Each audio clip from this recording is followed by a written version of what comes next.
before. I put it on screen. There is a call for you. Do you wish to ignore? This call might be important. Oke, halo, assalamualaikum warahmatullahi wabarakatuh guys. Balik lagi di channel gua, channel nggak jelas, channel freak. Kali ini gua bakal ngevlog santuy di daerah Babelan, tepatnya di Suropati Residence. Oke. Kunci gua mana? Kunci gua mana guys? Terus kita cek. Oh ini guys, di tas. Kita berhenti sini guys.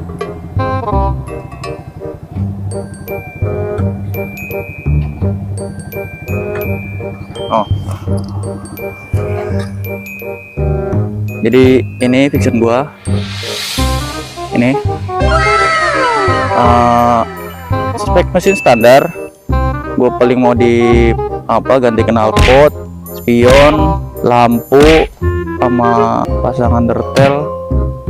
Ini dilihat dari depan ya, nampak belakangnya kayak gini. Gue pakai undertail, mode guard, footstep R15 versi 2, sama knalpot Tridente.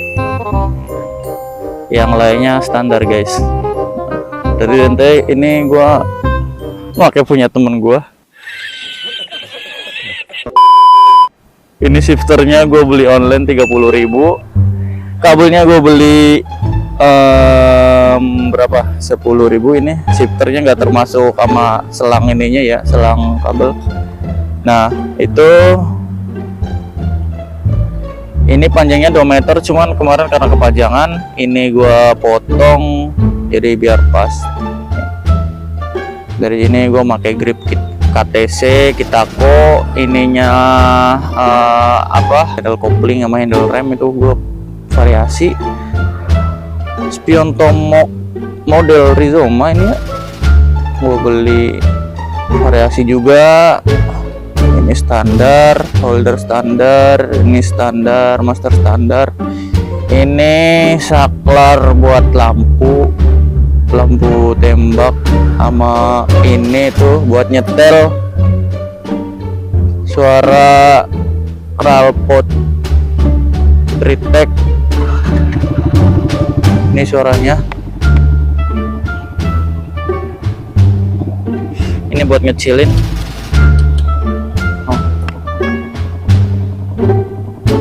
Kalau gedein ini, gedein.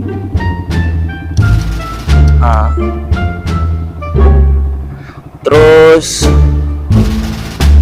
gue bakal ngasih tips buat kalian yang punya motor Fiction Advance perawatannya. Sebenarnya perawatan Fiction itu nggak neko-neko guys. Yang penting itu satu, kalian nggak boleh telat ganti oli. Apalagi terkenalnya itu Fiction Neo gitu, apalagi yang NVL gitu ya, yang 2014. Dia itu kelemahannya kan di bloknya kan lemah gitu. Banyak yang bilang bloknya lemah. Nah itu kalian itu mesti nggak boleh telat ganti oli, karena kan kalau telat ganti oli, kalau blok kalian udah kena itu pasti olinya tekor guys.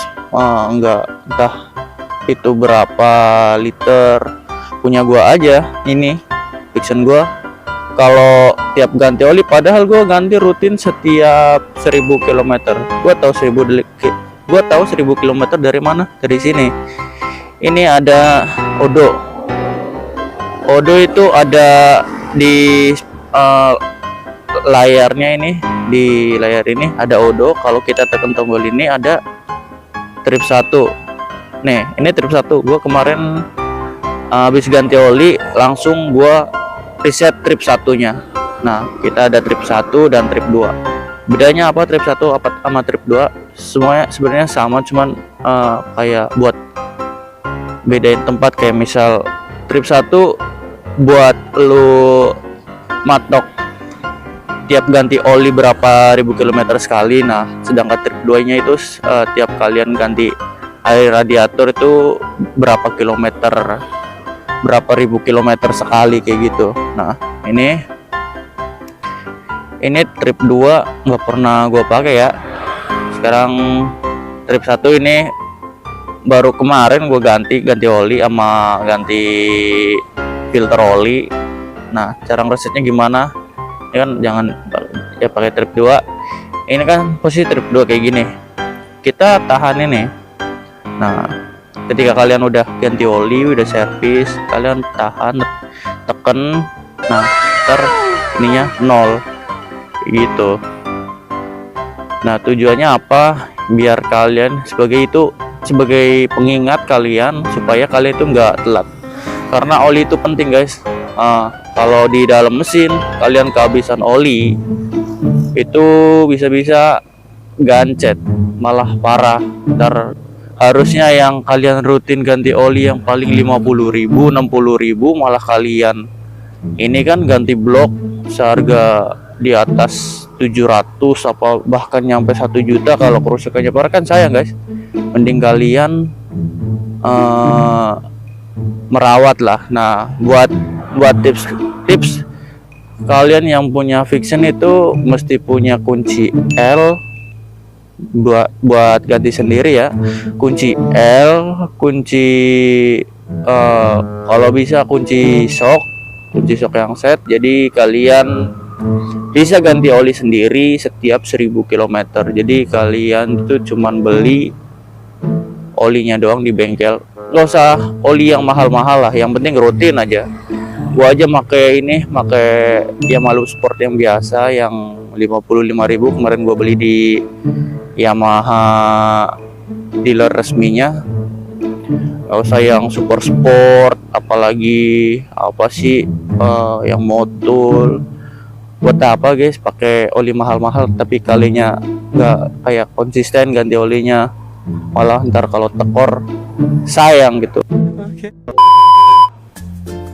Bismillahirrahmanirrahim.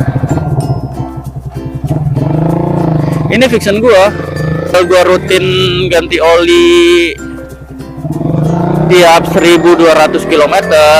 Nah tapi dia selalu tekor guys.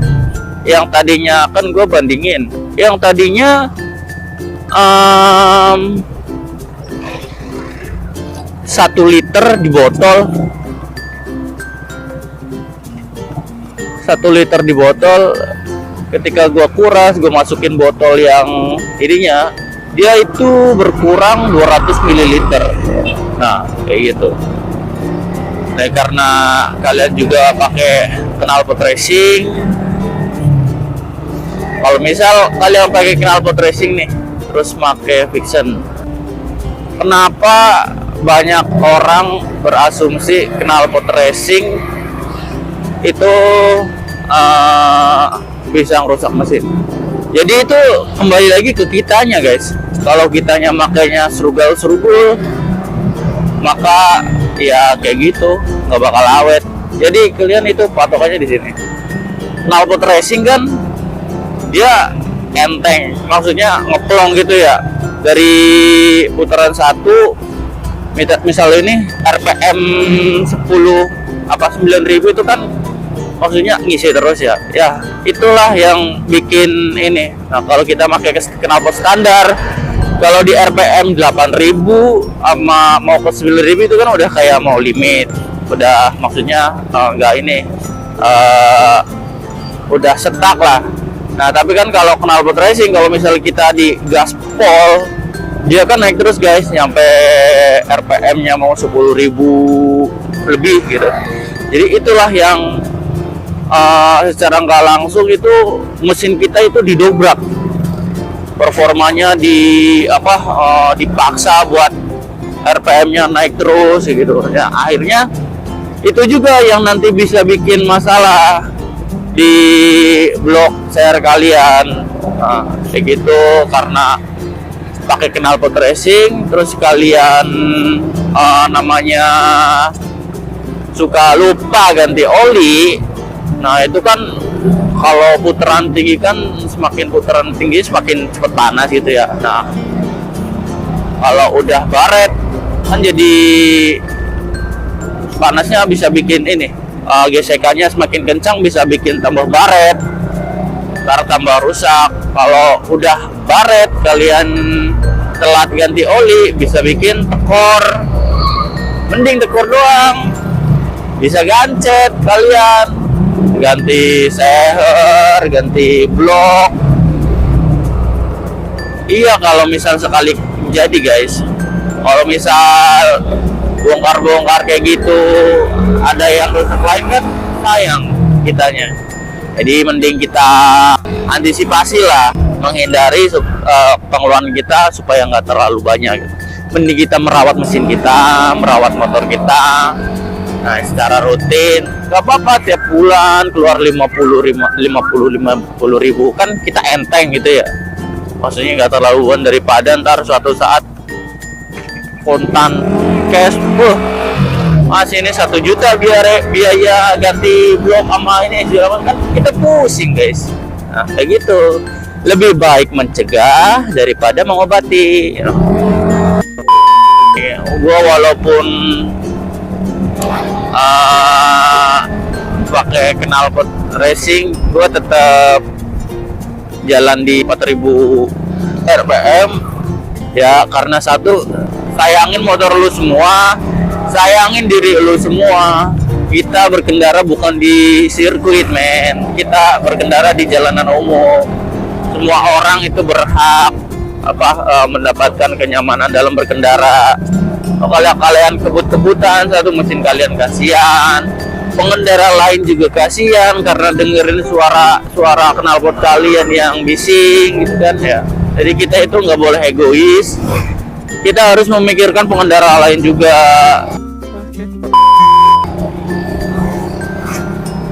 Nggak apa-apa mas pakai knalpot racingnya, yang penting resiko ditanggung pilot guys.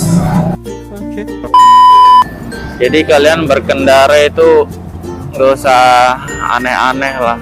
Soalnya gue sering lihat pengendara arogan gitu. Maksudnya apa sih emang, kenapa emang kalau motor lu kenceng gitu ya? Karena kata guru gue kayak gini, sekenceng apapun motor lu, kalau lu berkendara di jalan umum, nanti lu bakal ketemu di lampu merah, percuma boy. Jadi intinya apa?